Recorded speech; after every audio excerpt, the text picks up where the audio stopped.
Yes, we're doing this again.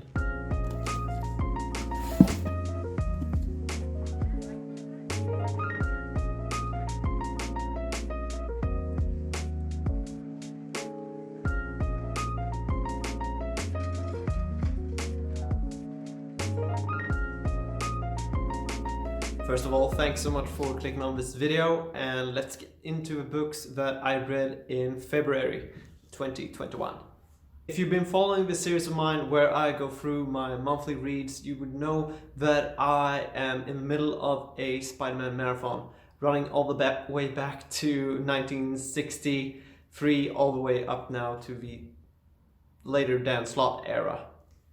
And I must say, this has been a heck of a ride, because I have done reading marathons before. I did the Avengers by Bendis and Jonathan Hickman, and then I also made the Daredevil marathon all the way from Frank Miller to Bendis to Brubaker and so on and so forth. That was all warm up to what has come down to the SpiderMan Marathon, which is the longest one, no doubt, for me. So in this video you'll see where I am right now when it comes to Spider-Man. And last off, I had only one more book to read before I would get into the big time story arc with main writer Dan Slott on the title. So I read The Origin of a Species, which is a sort of Harry Osborn story. It also ties up a lot of things that the Spidey Brain Trust brought up with ever since introducing a lot of characters from the Brand New Day era. Then of course, after reading that, I got into the Big Time era, and it was a good read at that. I would say I think I gave most of them a 4-star on GoodReads. You can follow me on GoodReads to see what I actually made for rating for each of every book. But please follow me on GoodReads. The link is in the channel and in the description below. But so these titles are the first 3 in the Big Time era. We of course have Big Time, Matters of Life and Death, and Fantastic Four. Then after those books you get the return of the Antivenom. And Antivenom is, on a design note, he is one of my favorite characters. I don't know, it's just something with the black and white, I guess. But I do like his design. I do like Eddie Brock overall, and the new things that Donny Cates making with the character is of course interesting. And speaking of this all leads up into Spider Island. So Spider Island is Dan Slott's first big Spider-Man event, I would say, and he makes a lot of them. A cover that always struck me was this cover from The Amazing Spider-Man issue number 666 with the Statue of Liberty painted with a Spider-Man mask. So when it comes to the event of Spider Island, we have the whole population of Manhattan basically getting spider powers. And I'm not going to tell you who the villains is, or actually how they resolve it, or what happens in the second and third act of it. I think you should read this for yourself actually, so I'm not going to go into much detail on it. But it is one of many Dan Slott events. Then after I read the Spider Island event, you kind of get to rest a bit with some lighter story arcs being contained within the Trouble on the Horizon standard hardcover and the Flying Blind one. So this one is basically taking place in the new workstation for Peter Parker on Horizon Labs, where he is now very much appreciated of his work. And I love the Big Time era because finally something is going Peter Parker's way. Maybe not in the girlfriend area necessarily, but at least within the workplace, because it felt like forever since he had a steady paycheck. And then of course with Flying Blind we have a more Vulture-centric story arc, but just kind of a bland story, I guess. With that rest in between the big events, we have yet another bigger event from Dan Slott, and that is Spider-Man: The Ends of the Earth. The Ends of the Earth story arc is as much of a Dr. Octopus story as a Spider-Man story, I would say, because they're both bringing their A game, And I mean, it contains the end of the world, so kinda need to do that. And of course, with Dr. Octopus' condition and everything, he makes this his final effort into beating Spider-Man.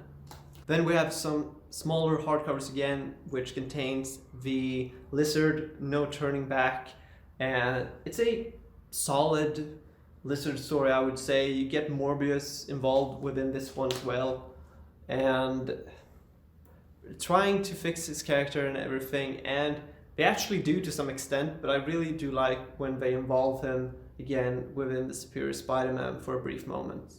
And then we have Amazing Spider-Man Danger Zone, which is both containing a Hobgoblin story arc. Hobgoblin has been a character that has been involved ever since the first big time standard hardcover, being the nephew of Ben Urich. We have our kind of Peter Parker villain side story following next to Peter Parker's story, hero line. And the other half of this book contains a story about a kid that gets superhuman powers, basically Superman, but in the Marvel universe. And Peter basically turns him into his sidekick because he was the cause for the accident that gave him his powers. And then you would normally see me picking up the Dying Wish standard hardcover, being the last standard hardcover for that volume of Amazing Spider-Man, containing issue number 698 up to 700. But those issues are also contained within the first volume of the Superior Spider-Man. And the Superior Spider-Man is far by the best thing I've read in weeks now. I gave every book a 5-point rating. I think I had something to say in every review on it on GoodReads. And every time I read it, I feel that this should have been a longer run. So I read through volumes 2 and 3 fairly quickly, and therefore I felt that this was way too short, but I still love it till the end, and I'm so grateful that we get to see the character once more in upcoming events that I'm reading actually right now, but do not count into my monthly reads. But for you that hasn't heard, the Superior Spider-Man is not Peter Parker anymore. We have Doc Ock standing in for Peter, but still the same body and everything. It's just that it's Doc Ock within Peter's body. So we get some very interesting takes into both Peter Parker aspect of it as well as the Spider-Man of it. And on some points, he actually makes a good point why he is superior to Peter, because he makes up a lot of inventions and a lot of systems that actually helps him to patrol whole Manhattan. But of course, like all good things, they must come to an end, and that is what makes them good and beautiful, I guess. And yeah, with this volume, the table turns back into Peter's favor, but I still enjoy it for what it is, because as I said, we get to see him again within future storylines, because this is why I love Dan Slott's writing, because he looks so far ahead. Of course, Marvel is involved in some way of it to let him know how long he actually gets to write the character so he can plan ahead. But I mean, this is good planning, that if nothing else. So yeah, this is some of the finest writing by Dan Slott by far, and I think several of you can agree with me on that. And as far as it comes to my SpiderMan Marathon, this is the latest book that I read within that, and this is volume 2 or 3. Now when it comes to revamping Spider-Man again from issue number 1, of course they go back to the traditional numbering at some point then again during the very last story arcs of Dan Slott, but here, starting back from scratch, issue number 1. We also get some new origins actually or more of a updated origin for Peter Parker as it would play out within the modern era. So this basically contains issue number 1 to 6, and then issue number 1.1 up to issue number 1.5, which contains the updated origin. I actually read novels as well, not as often as comic books of course, but I actually did read this one, a biography by Andy Biersack. They don't need to understand, and neither do you, because I don't think you're interested in this one. But then last but not least, and it's a shame that I actually am showing you this last because I did not feel for it actually. I did one reread of one of Rick Remender's finest work out there, at least that is what the word is, and that is Fear Agent. So yeah, I reread both Fear Agent Volume 1 and Volume 2, and I did not care for it. Seriously, I do not get what the hype is about this series. And please tell me in the comments and tell me how I'm wrong and how my opinion is wrong.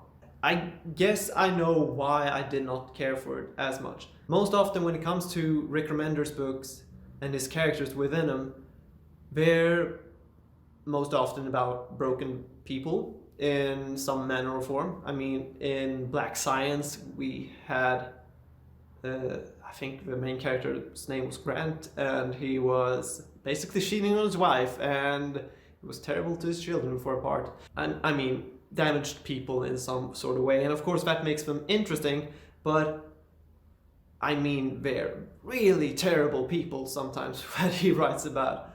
This one in particular is an alcoholic, and I just didn't like how every other panel he was thinking about drinking. Either he was thinking about drinking or he was holding a bottle in his hand. I just didn't feel that the main character within this book wanted to get better.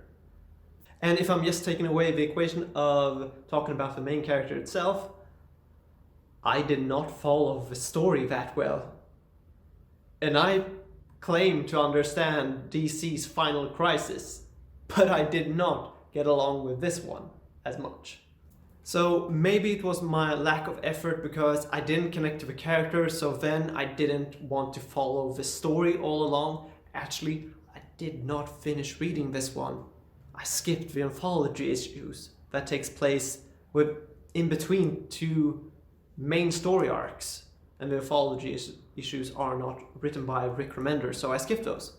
But please, instead of hating on me for not liking this book, please educate me in what you find so good about this book. I would much appreciate that.